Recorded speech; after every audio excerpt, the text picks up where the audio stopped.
Hello everyone, welcome back to our channel R K competition academy. आज की video में हम हिस्ट्री पार्ट थर्ड के क्वेश्चंस डिस्कस करने वाले हैं। तो चलिए स्टार्ट करते हैं आज की वीडियो। तो आज का 71वां क्वेश्चन हमारे पास है, गांधी इरविन समझौता भारत के किस आंदोलन से संबंधित था?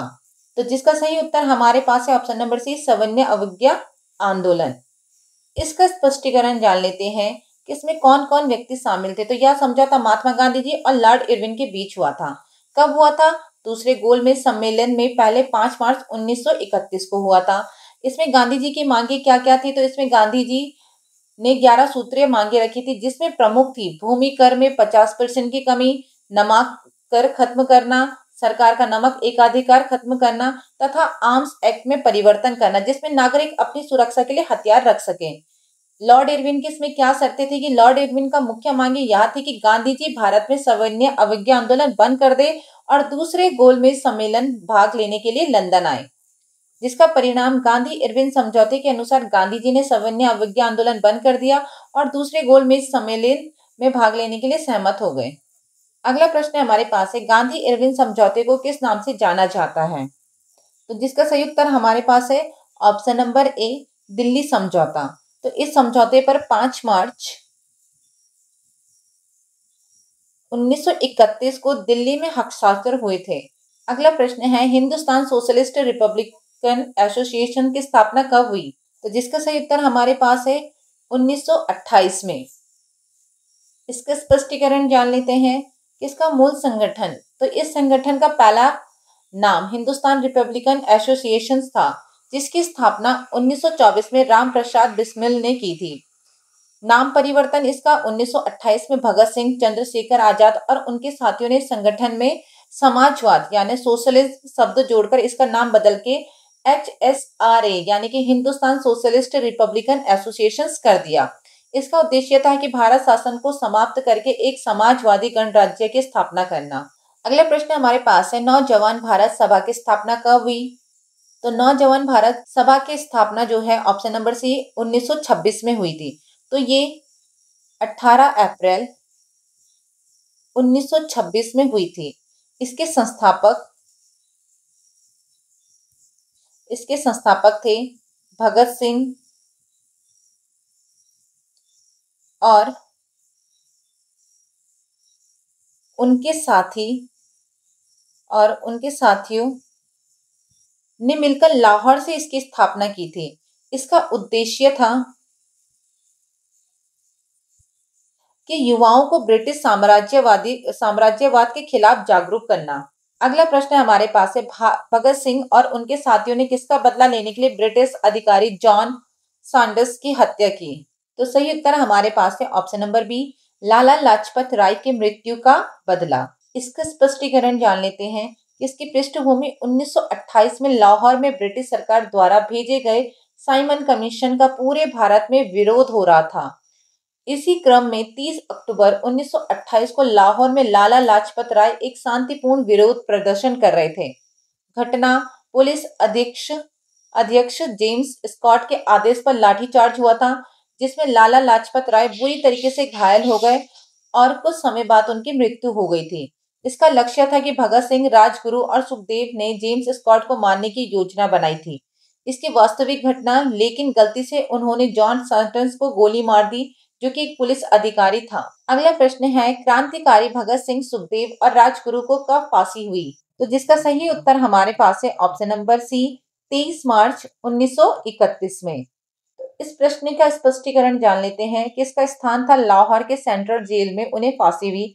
सजा का क्या कारण था? तो ब्रिटिश पुलिस अधिकारी जॉन सैंडर्स की हत्या और सेंट्रल असेंबली में बम फेंकना। मूल निर्धारित तिथि फांसी की सजा 24 मार्च 1931 को तय हुई थी, लेकिन अंग्रेजों ने उनसे इतना डरकर एक दिन पहले 23 मार्च की शाम को ही उन्हें फांसी दे दी। अगला प्रश्न हमारे पास है, भगत सिंह को फांसी की सजा सुनाने वाले जो न्यायाधीश है उसका नाम क्या था? तो सही उत्तर हमारे पास है option number B, GC Hilton. अगला प्रश्न है, मैं नास्तिक क्यों हूँ? एक प्रसिद्ध क्रांतिकारी निबंध है, जिसका लेखन लाहौर सेंट्रल जेल में रहते हुए किसने किया था? तो जिसका सही उत्तर हमारे पास है option number B, Bhagat Singh. कई लोग इसे भगत सिंह की बायोग्राफी भी कहते हैं, लेकिन यह एक निबंध है।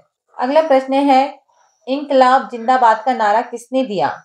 तो जिसका सही उत्तर हमारे पास है इंकलाब जिंदाबाद का नारा option number B Bhagat Singh ने दिया। अगला प्रश्न है भगत सिंह एक बटुकेश्वर दत्त के केंद्रीय विधानसभा में किस विधेयक के विरोध में बम फेंके थे? तो जिसका सही उत्तर हमारे पास है option number A trade dispute bill and public safety bill. तो ये दोनों बिल ब्रिटिशों के द्वारा पारित किए गए थे और इन्हीं बिलों के विरोध में उन्होंने सेंट्रल असेंबली में बम फेंका था। अगला प्रश्न है प्रथम गोलमेज सम्मेलन किस स्थान पर आयोजित किया गया? तो जिसका सही उत्तर हमारे पास है ऑप्शन नंबर सी लंदन में। तो इसका स्पष्टीकरण जान लेते हैं कि कुल गोलमेज सम्मेलन अंग्रेज द्वारा भारत में संवैधानिक सुधारों पर चर्चा के लिए कुल 3 गोलमेज सम्मेलन हुए, जिसमें पहला गोलमेज सम्मेलन 30 नवंबर 1930 को हुआ, दूसरा गोलमेज सम्मेलन 7 सितंबर 1931 को हुआ, तीसरा गोलमेज सम्मेलन 17 नवंबर 1932 को हुआ। Doctor B.R. अम्बेडकर इन्होंने तीनों गोलमेज सम्मेलन में भाग लिया था। सरोजिनी नायडू दूसरे गोलमेज सम्मेलन में भारत की ओर से महिला प्रतिनिधि के रूप में शामिल हुई थी। महात्मा गांधी इन्होंने केवल दूसरे गोलमेज सम्मेलन में भाग लिया था। इंग्लैंड के प्रधानमंत्री तीनों गोलमेज सम्मेलन के समय इंग्लैंड के प्रधानमंत्री रमचे मैकडोनाल्ड थे। अगला प्रश्न है पूना पैक्ट किस किस के बीच हुआ था? तो जिसका सही उत्तर हमारे पास है option number B doctor B.R. Ambedkar और गांधी जी। तो इस क्वेश्चन का स्पष्टीकरण जान लेते हैं कि इसका स्थान और तिथि क्या थी। तो यह पुणे के यरवदा सेंट्रल जेल में 24 सितंबर 1932 को हुआ था। इसका कारण था यह पैक्ट ब्रिटिश सरकार द्वारा प्रस्तावित कम्युनल अवार्ड के विरोध में था। इसका परिणाम दलितों को अलग निर्वाचक मंडल नहीं मिला, लेकिन विधानसभा में आरक्षित सीट दी गई। अगला है पाकिस्तान शब्द सबसे पहले किसने गढ़ा? तो जिसका सही उत्तर हमारे पास है ऑप्शन नंबर बी चौधरी रहमत अली। अगला प्रश्न है पाकिस्तान नाम किस वर्ष में गढ़ा गया?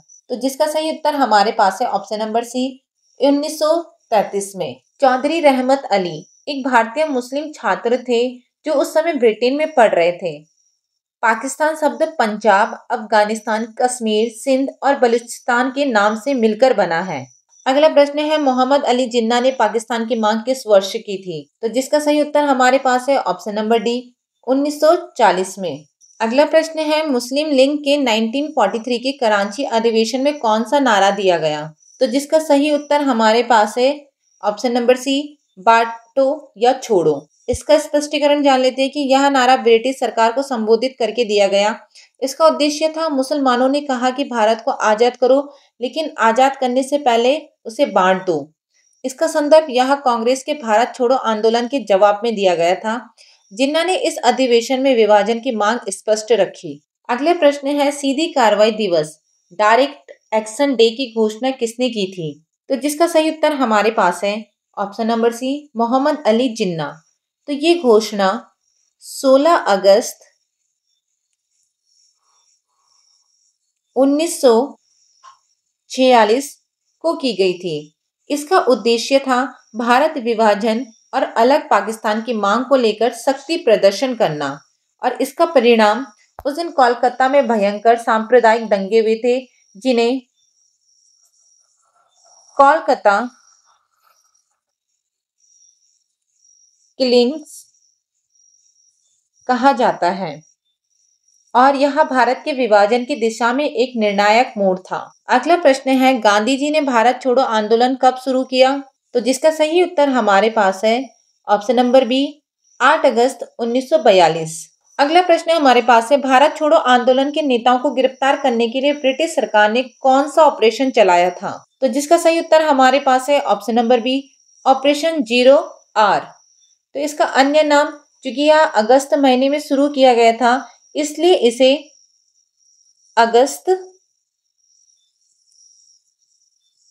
आंदोलन के नाम से भी जाना जाता है। इसमें गांधी जी का नारा था करो या मरो। भारत छोड़ो नारा, यह नारा यूसुफ मेहर अली ने दिया था, ना कि गांधी जी ने। अगला प्रश्न हमारे पास है भारत छोड़ो आंदोलन के समय भारत का वायसराय कौन था? तो जिसका सही उत्तर हमारे पास है ऑप्शन नंबर बी लॉर्ड लिंथगो। अगला प्रश्न हमारे पास है, अरुणा आसफ अली को किस लिए याद किया जाता है? तो जिसका सही उत्तर हमारे पास है ऑप्शन नंबर सी, भारत छोड़ो आंदोलन के दौरान झंडा फहराने के लिए। तो उन्हें विशेष रूप से 1942 के भारत छोड़ो आंदोलन के समय मुंबई के ग्वालियर टैंक मैदान में भारतीय राष्ट्रीय कांग्रेस का झंडा फहराने के लिए याद किया जाता है। इसमें जब ऑपरेशन जीरो आवर के तहत कांग्रेस के सभी बड़े नेताओं को गिरफ्तार किया जा रहा था, तब अरुणा आसफ अली ने साहस और नेतृत्व दिखाया और युवाओं का आंदोलन के लिए प्रेरित किया, जिसमें वह भारत छोड़ो आंदोलन की नायिका बन गई। अगला प्रश्न है, भारत छोड़ो आंदोलन के दौरान स्थापित समांतर सरकारों में सबसे अधिक समय तक रहने वाली सरकार कौन सी थी?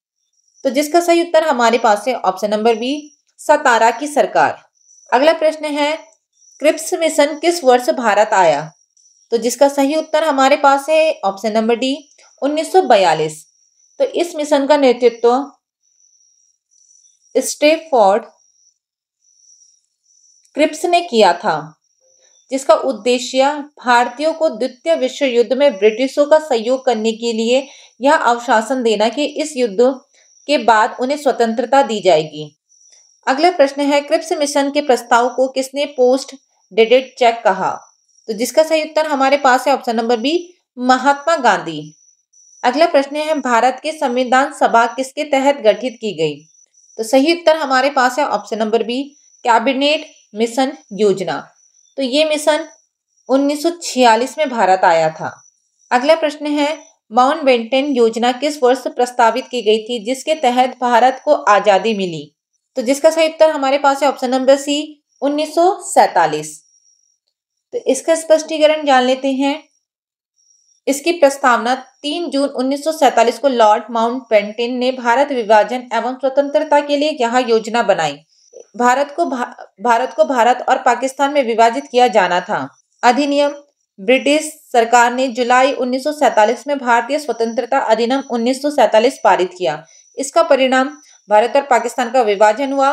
स्वतंत्रता दिवस भारत 15 अगस्त 1947 को स्वतंत्रता दिवस मनाते, वहीं पाकिस्तान 14 अगस्त 1947 को। अगला प्रश्न है, स्वतंत्र भारत के पहले गवर्नर जनरल कौन थे? तो जिसका सही उत्तर हमारे पास है option number B, Lord Mountbatten. तो लॉर्ड माउंटबेटन भारत के पहले गवर्नर जनरल थे। बाद में सी राजगोपालाचारी पहले भारतीय गवर्नर जनरल बने। अगला प्रश्न है, स्वतंत्र भारत के पहले गवर्नर जनरल भारतीय कौन थे? तो सही उत्तर हमारे पास है ऑप्शन नंबर सी राजगोपालाचारी, जो कि 1948 में भारत के पहले गवर्नर जनरल बने। अगला प्रश्न है, भारत के पहले राष्ट्रपति कौन थे? तो भारत के पहले राष्ट्रपति थे option number B, doctor Rajendra Prasad, जो कि 26 जनवरी 1950 को भारत के पहले राष्ट्रपति बने। अगला प्रश्न है, भारत के पहले प्रधानमंत्री कौन थे? तो भारत के पहले प्रधानमंत्री option number C, Jawaharlal Nehru थे। तो ये 15 अगस्त 1947 को भारत के पहले प्रधानमंत्री बने। तो ये थे हिस्ट्री के पार्ट 3 के इंपॉर्टेंट क्वेश्चंस। अगर आपको वीडियो पसंद आई हो तो वीडियो को लाइक और चैनल को सब्सक्राइब करना ना भूलें, ताकि हम आपके लिए और भी इंपॉर्टेंट वीडियो लेके आ सकें। तो मिलते हैं अगली वीडियो में, तब तक के लिए हैप्पी लर्निंग।